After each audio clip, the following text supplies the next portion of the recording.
Welcome to Bonds After Baby. I'm LMFT Evie Empress, and I'm here to help you and your family relationships experience more relief and connection during the stage of pregnancy, postpartum, and early parenthood.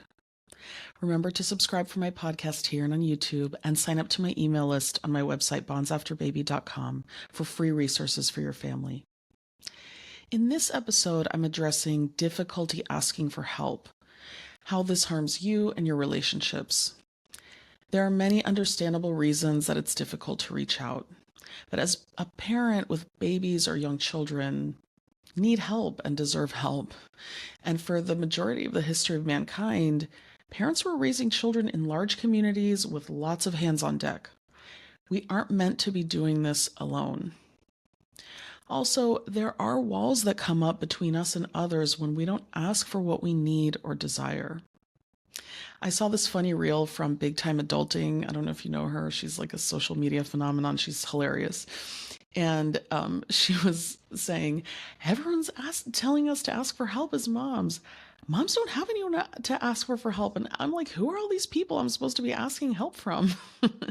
And of course, for far too many moms, this is true. There aren't enough hands on deck, and that's a reality. But there are situations for everyone, I believe, in which there is an opportunity to ask for help where you can, but you don't. And that's really what I'm addressing, the situations in which it's available, but we don't ask. This is not just directed at women. Men as well can have this difficulty for sure, and sometimes more so. In this episode, I'm going to share the reasons people have a hard time asking for help, examples of how this shows up in early parenthood, and to also get into how relationships are affected by this resistance to reaching out. And then I'll offer 5 suggestions on how to start becoming more aware and challenging these blocks to reaching out for help. And then I'll offer 5 suggestions of how to start becoming more aware of these blocks and starting to challenge these blocks to reaching out for help.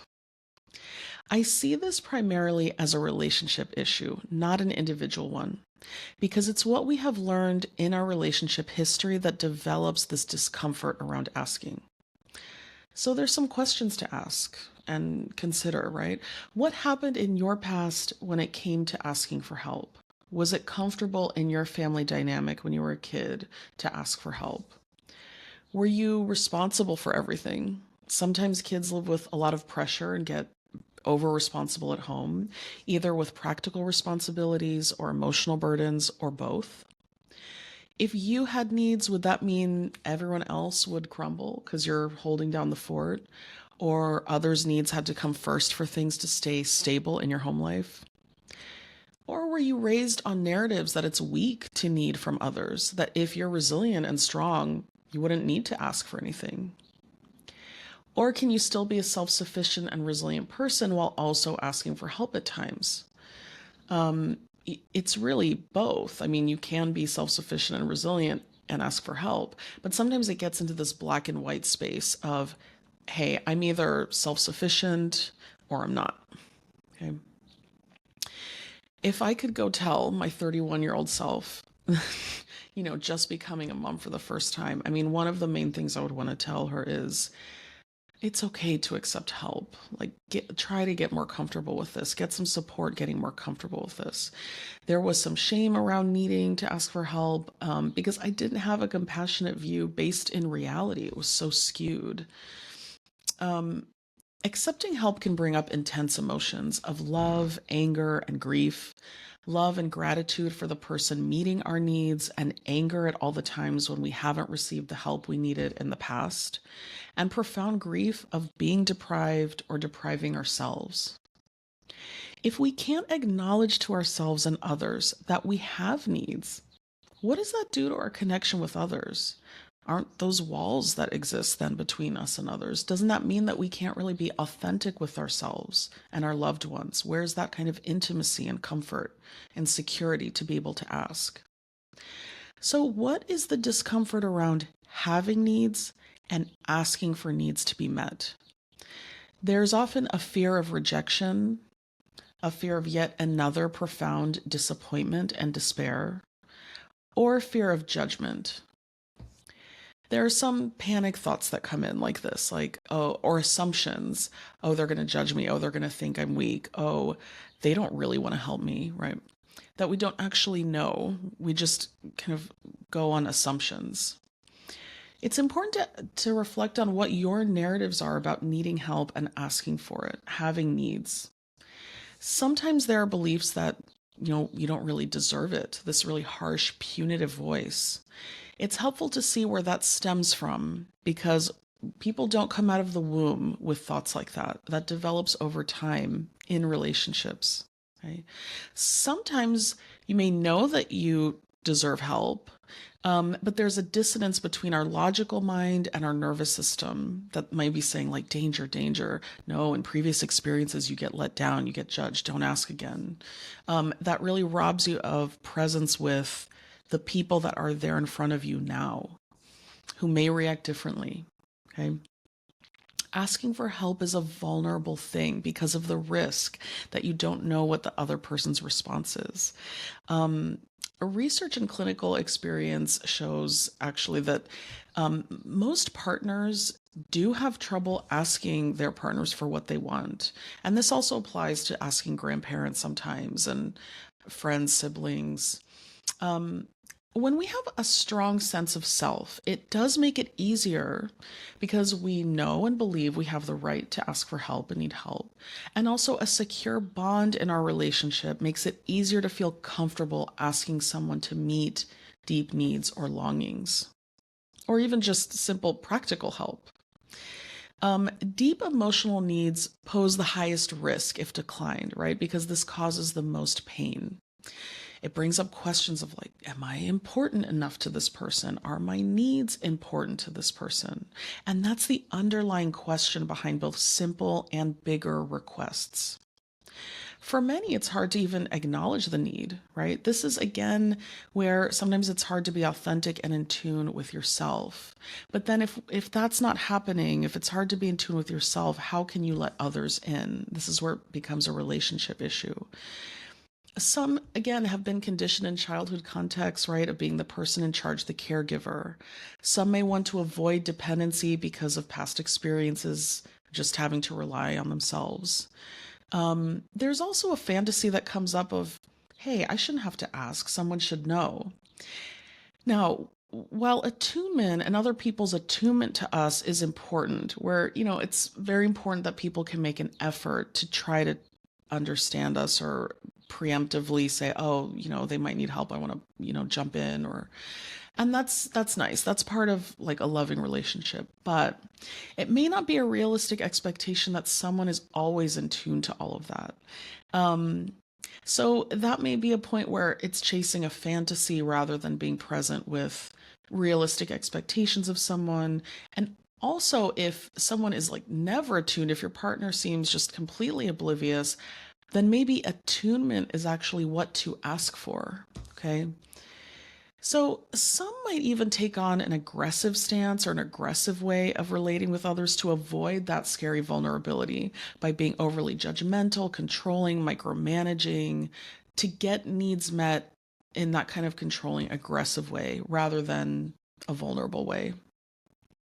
Of course, that's going to affect relationships, right?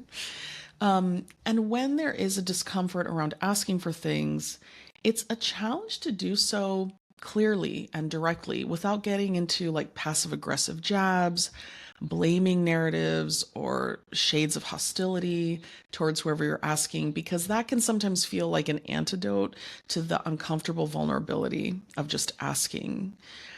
People who have trouble asking for things usually also have a hard time asking nicely and persistently if they meet some resistance. Okay. Of course, the other piece to this is that if there isn't trust with the person you're asking, if when you ask for needs, you have repeat experiences where that person gets defensive, lashes out, shuts down.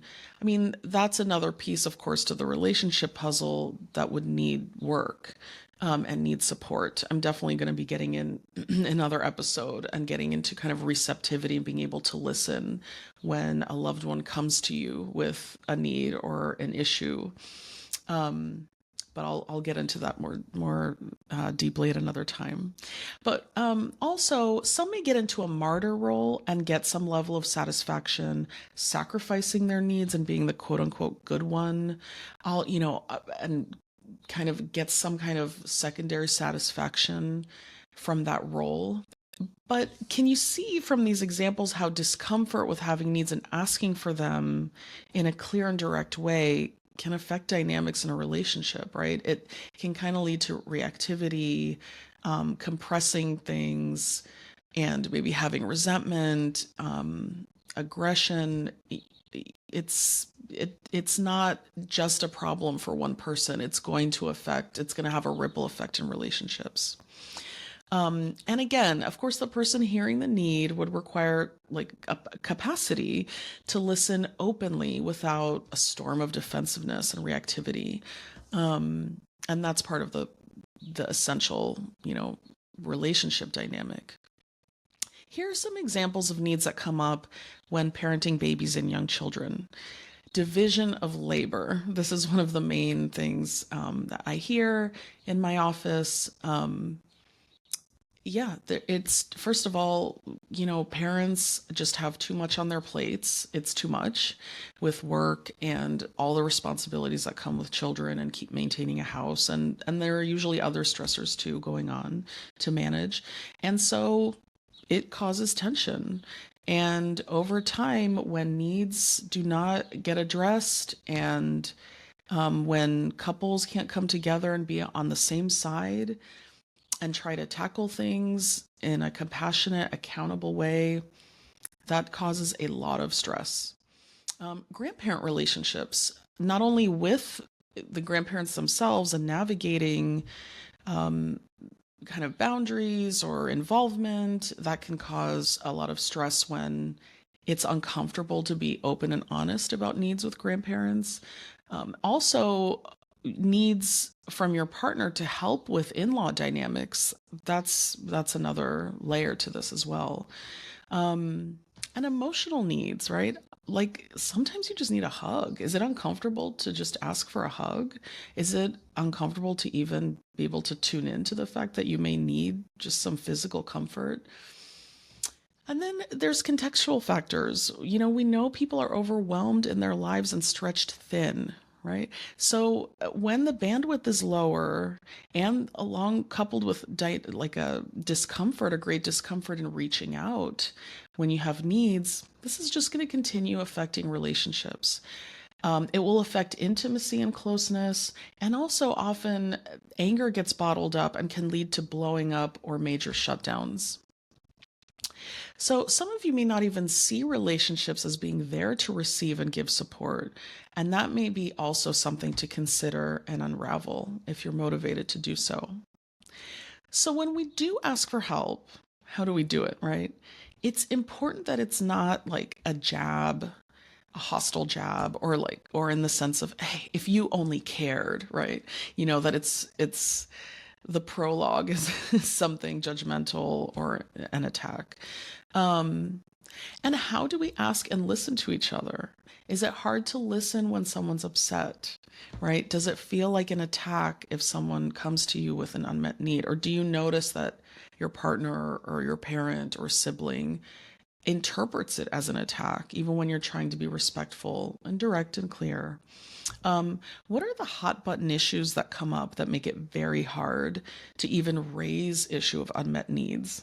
These are all things to pay attention to as a couple. It's also important to choose times when you're both regulated, if possible, right? Like I don't know, if your partner just got fired, that might not be the time, right? Or if it's just been, where the kids have been screaming for 2 hours on end, right afterwards may not be the time. So choosing a time when you're both committed to listen, be connected, is always going to help. Now, a person's response does not determine whether your request was okay to ask or not okay to ask. Some people just don't have the emotional availability in that moment or tolerance. People get triggered when asked to. This is, again, I'm going to get into this more in another episode. But I guess what I'm trying to say is for the person listening who wants to ask, I'm trying to share that if someone has a bad reaction, that's not a comment on you and your request. It's really usually, I won't say always, but usually that's more about that person's capacity or what they're sitting with at this time rather than that you shouldn't have asked. Okay. So here are 5 suggestions and tips to start observing this process, this internal process for you and how it affects your relationships. So 1, notice the discomfort when you have needs, when you can connect to your needs. Like, do you notice anxiety, fidgetiness? Does your stomach get upset? Like how much anxiety comes up? This is important. If it's a lot, this may be something, that you need more help with. 2, what assumptions are you projecting on others? For example, oh, they're going to think I'm a burden. They're going to think I'm not self-sufficient. Or are your own narratives, that have gotten internalized over time, get really strong? Hey, if I'm a capable parent here, I got to take care of this all myself. I can't be depending on other people. Okay. Pay attention to assumptions and narratives, and then ask if that's working for you. 3, reality test. When these narratives come up or you have panic thoughts or assumptions about how someone's going to react, do a test of reality. Do I actually know this is what they're thinking? Is that definitely going to happen? Am I suddenly a fortune teller and I know what's going to happen? Just check those automatic thoughts that pop in. 4, check in with your own self and your agency. Ask, do I deserve to ask? Do I deserve help? And what's my choice here? To shut down and mute myself, or to be honest and to give someone a chance to meet my needs? Okay. Of course, this is going to depend on, I know with my listeners, relationship dynamics are different and this is more complicated. But in general, or if there are situations where these assumptions take over and it's not based in reality, this might be a good time to kind of challenge yourself to make a different choice. 5, make a commitment to express without hostility, and a commitment to listen without defensiveness if you're the person listening to the requester, right? Getting in the way. Now, I know that there can be such big blocks. I really don't, when I'm giving these suggestions, I want to be clear that I am not trying to simplify any of this or project that I think like this is just, hey, take my tip and this will happen. There are usually very big blocks to receiving help or very rigid narratives about resisting help that take time, and it's a process to start taking the power out of those kind of narratives and blocks. So if you notice that it causes a lot of stress or strain for you individually and builds walls in relationships in a way that feels like you just need support on this, you may want to think about individual or couples therapy. Okay. I'm also going to be releasing trainings and coaching packages in 6 months or so with really accessible, understandable education around relationship struggles and early parenthood that also address this matter and many other matters, asking for help and other kinds of dynamics that play out, with directives to improve your family dynamic in the early parenthood stage. For now, if you want all the resources at your fingertips, I'll be offering freebie goodies in the near future. Sign up for my email list at bondsafterbaby.com to get the goods, and subscribe to my podcast and my YouTube channel, Bonds After Baby, so you get notified when there's a new episode. I'm here for you and your family. And next week I will be out, but I will be back the week after with regular weekly episodes again. Goodbye.